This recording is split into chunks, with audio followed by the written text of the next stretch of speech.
Canadá, Pierre Poilievre está de volta ao parlamento canadense. A coisa importante, Pierre Poilievre é o líder conservador que parecia disparar nas pesquisas, o que, depois, claro, das tarifas dos Estados Unidos sobre o Canadá, se reverteu com Mark Carney acabando por se tornar o primeiro-ministro. Esse líder conservador venceu uma eleição suplementar em alerta, com 80,4% dos votos e recuperou o assento que ele tinha perdido no parlamento em abril. Com isso, ele vai ter a oportunidade de confrontar novamente, então, Mark Carney por uma disputa mais adiante, quando a Câmara dos Comuns retomar o trabalho em 15 de setembro no Canadá. Essa é a Câmara Baixa do Parlamento. Ele acusa o governo liberal de endividar o país e falhar na relação com os Estados Unidos. Carney, o premier, no entanto, mantém vantagem por enquanto, conta com o apoio de partidos menores e aparece com 44% de intenção de voto nas pesquisas, contra 33% então dos conservadores. Passando para os Estados Unidos, o estado de Minnesota entrou na terça-feira ontem com um processo contra o TikTok, a rede social, acusando a plataforma de manipular jovens com algoritmos viciantes que prejudicam sua saúde mental. O procurador-geral do estado, Keith Ellison, disse que a empresa age com frieza e manipulação, sem alertar os usuários sobre os riscos. Essa ação do estado se junta a outras 23 ações semelhantes pedindo indenizações de até $25 mil por caso. O TikTok, que é da chinesa ByteDance, uma empresa com até participação do Partido Comunista Chinês, nega as acusações e cita mais de 50 recursos de segurança para adolescentes. O processo ocorre enquanto o presidente americano Donald Trump também tem pressionado por mudanças no controle do TikTok, com a possibilidade mesmo de que a rede fosse vendida a uma empresa americana, sendo citada mais cedo no ano. A ver. Agora, enquanto a gente está nos Estados Unidos, a diretora de Inteligência Nacional, Tulsi Gabbard, anunciou a revogação das autorizações de segurança de 37 funcionários atuais e ex-funcionários ligados à CIA, à NSA, Agência de Segurança Nacional, ao Departamento de Estado, são as relações exteriores do país, e ao Conselho de Segurança Nacional. Segundo, então, a diretora de inteligência, os revogados teriam politizado informações de segurança e comprometido análises sobre a eleição de 2016. Entre os nomes, James Clapper, ex-diretor de inteligência nacional. Um nome grande, coisa envolvida com o tal escândalo Russiagate, quando foi alegado que Trump teria de alguma forma feito um conluio com os russos, algo que agora vem a público. Segundo a diretora de inteligência nacional, não só era falso, mas, além disso, era também deliberadamente uma conspiração da campanha de Hillary Clinton em 2016. Isso, pelo menos, é o que alega a diretora de inteligência nacional, Tulsi Gabbard. Ex-dirigentes da NSA e da CIA estão, então, entre aqueles que perdem suas security clearances, seus acessos de segurança. O memorando afirma que todos perdem acesso imediato a sistemas, documentos e instalações que sejam sigilosas. A medida foi justificada pela diretora Gabbard como necessária para restaurar a confiança na comunidade de inteligência. Pessoal, importante, isso é parte de medidas mais amplas no governo Trump, enquanto o governo, a administração, argumenta que há uma instrumentalização de agências do governo federal, que existe uma casca burocrática que é profundamente contra o Partido Republicano ou o Movimento MAGA atuando nas entranhas do governo. Os opositores, por outro lado, falam que Trump está fazendo um expurgo, está, então, expurgando os sistemas federais de pessoas que não sejam leais a ele.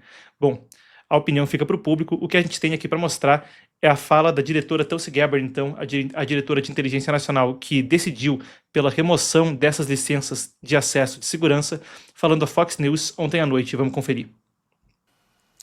Yes, we have people within the intelligence community. Again, when you look at this example of who President Obama charged with this task, John Brennan, James Clapper, James Comey at the highest levels, but also those who worked as careerists within the intelligence community who did not object to their manipulation and manufacturing of intelligence and actually helped them get there.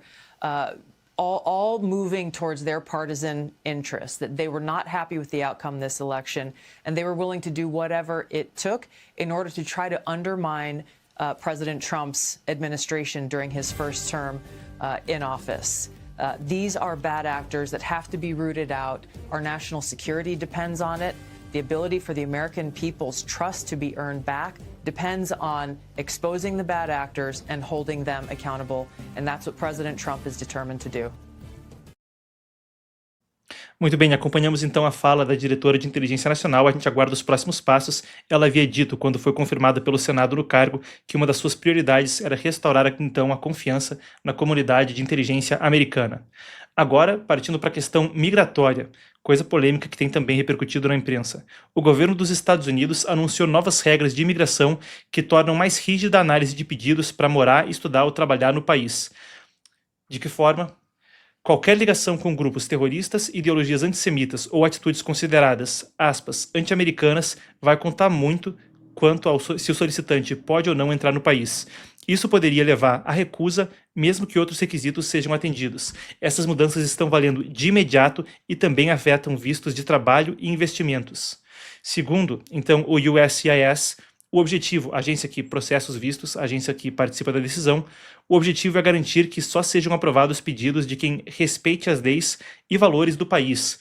Uma medida, então, talvez sem precedentes, a gente aguarda para ver os detalhes. Isso se baseia também em leis da era da Guerra Fria, quando se dizia que membros de partidos comunistas ou que integrassem de forma ativa o movimento comunista internacional não poderiam entrar nos Estados Unidos no contexto da segunda metade do século XX.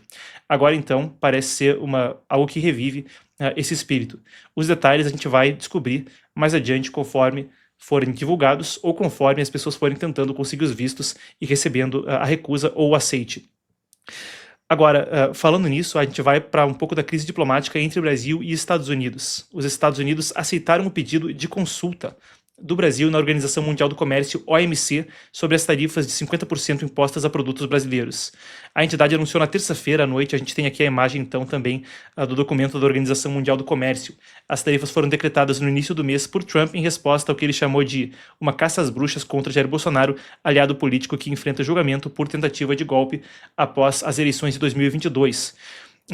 Ele disse em 2022 que injustiças no comércio, ou melhor dizendo, ele disse ainda que injustiças no comércio eram parte disso.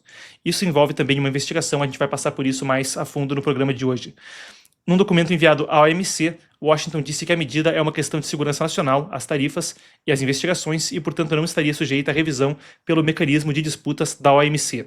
Já adianto que é muito difícil que isso progrida na Organização Mundial do Comércio, os mecanismos estão estagnados no momento, existe a falta, uma pendência da indicação, então, de alguns cargos, e muitas das disputas na OMC, nesse órgão internacional, estão atualmente travadas. Trump também descartou enviar tropas terrestres à Ucrânia. A gente cobriu isso a fundo aqui no canal ontem, você pode conferir o corte se ainda não assistiu aqui na aba dos vídeos. Então, recusou tropas terrestres na Ucrânia, mas disse que Washington poderia oferecer apoio aéreo como parte de um possível acordo de paz. Isso veio um dia depois da cúpula de paz na Casa Branca, que prometeu garantias de segurança a Kiev. Enquanto isso, a Rússia lançou seu maior ataque aéreo em mais de um mês, foram 270 drones e 10 mísseis atingindo instalações de energia na região de Poltava. Trump também reconheceu que Putin pode não aceitar um acordo e disse que as próximas semanas serão decisivas. Lembrando, está prevista uma cúpula bilateral entre Zelensky e Putin e depois deve ter uma trilateral entre Putin, Zelensky e Trump, e ainda para completar uma multilateral envolvendo líderes europeus se as coisas seguirem como o planejado. Se a gente falou de China mais cedo, então Pequim agora também sinaliza interesse em ampliar sua presença econômica no Afeganistão, propondo que o país se una formalmente à iniciativa do Cinturão e Rota e destacando planos para iniciar atividades práticas de mineração ainda este ano. Isso é um negócio importantíssimo. Quando os Estados Unidos saíram do Afeganistão, uma das grandes críticas que Trump fazia durante a campanha eleitoral era de que eles deveriam ter mantido pelo menos a base aérea de Asgraf, se eu salvo engano agora, salvo melhor juízo, e ter mantido ali a base aérea dos Estados Unidos, porque aquela era uma região crítica para mineração e poderia haver um avanço chinês. Agora parece ser o caso, como foi assim que acabou de fato a intervenção americana no Afeganistão. O Partido Comunista Chinês imediatamente entrou em contato com o Talibã, reconheceu o governo do Talibã e agora tem ampliado relações, mesmo com a possibilidade de projetos de infraestrutura na Ásia Central. O ministro chinês das Relações Exteriores Wang Yi esteve em Cabul, a capital do Afeganistão, para se reunir com o chanceler afegão Amir Muttaqi. Segundo o governo do Talibã, ambos discutiram medidas para facilitar o comércio agrícola e ampliar as exportações afegãs para a China. Eu falei que era rico em minérios, bota aí, lítio, cobre, ferro. O Afeganistão é visto como Pequim como uma peça estratégica, então, também na cadeia de suprimentos. E falando em China, para a gente fechar o nosso giro de notícias, o governante chinês Xi Jinping chegou a Lhasa, capital do Tibete, para marcar o 60º aniversário da criação da chamada região autônoma, então, do Tibete. É a segunda visita dele à região desde que ele assumiu a liderança da China em 2013.